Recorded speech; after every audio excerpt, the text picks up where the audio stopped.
అందరికీ తెలుసు ఎన్నికల రణరంగంలో దిగినాం. మన ముఖ్యమంత్రి రేవంత్ రెడ్డి సేవేలలో ఒక మీటింగ్ పెట్టి ఆ మీటింగ్ లో అడ్డగోలుగా మాట్లాడింది. ఆయన ముఖ్యమంత్రి అయిన కాడికి వెళ్ళి ఏం మాట్లాడుతుండో మీరే చూస్తున్నారు. ఏమంటాడు? బీఆర్ఎస్ పని అయిపోయింది, కేసీఆర్ శకం ముగిసింది, ఒక్క సీట్ కూడా గెలవరు, దమ్ముంటే ఒక్క సీట్ గెలిచి చూపెట్టు అని చెప్పి ఆ రోజు నాకు సవాల్ విసిరింది.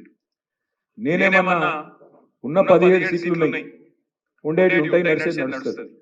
రేవంత్ రెడ్డి నువ్వు చాలా పెద్ద గొప్పని కదా, పెద్ద తురుంకాను కదా, ఒక పని చేద్దాం, ఒక్క సీటు కూడా గెలవరు అన్నావు కదా, అక్కడ ఇక్కడ ఎందుకు రాయి సప్పుడేక నీ మల్కాజ్గిరి సీట్ ఉంది కదా, నువ్వు కొడంగల్ ఎమ్మెల్యేకి రాజీనామా చేయి, నేను సిరిసిల్ల ఎమ్మెల్యేకి రాజీనామా చేస్తా, ఇద్దరం మల్కాజ్గిరిలో తెలుసుకుందాం రా దమ్ముంటే అన్న.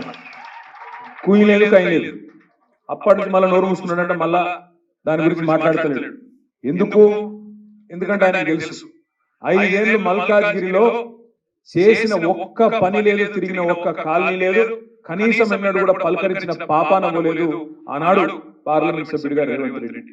అందుకే ఆయన తెలుసు, ఆయన వీక్ స్పాట్ మీద కొట్టిరు. అమ్మ వీళ్ళు మల్కాజ్గిరిలో ఏ వికెట్ గెలిచిండ్రు, దబ్బన గట్టిగా ఆయనతో నేనేమైనా టెంప్ట్ అయిపోతే ఈ బలుగుతుంది, ఉన్నది పోతుంది, మొత్తం ఉన్న పదవి అవుతుంది, ఆయనతో మల్కాజ్గిరి విక్తుంది అని చెప్పి భయపడి కనీసం నోరు కూడా మెదపలేదు. ఈ మాట ఎందుకు చెప్తున్నా అంటే, ఒక గది మల్కాజ్గిరిలో బీఆర్ఎస్ పవర్, గది మన సత్తా. ముఖ్యమంత్రి భయపడుతున్నాడు. ఇవాళ ముఖ్యమంత్రి, ఇవాళ రేవంత్ రెడ్డి ముఖ్యమంత్రి, గంత పెద్ద పదవులు కూడా మల్కాజ్గిరిలో నిలుస్తున్నాం, దాసుకుందాం అంటే మేమే బెబ్బే. రేవంత్ రెడ్డి గారు ఇంకా టైం ఉంది. ఏప్రిల్ 18 నామినేషన్లు. నేను మళ్ళీ అచ్చనని బతిలాడుకుంటా.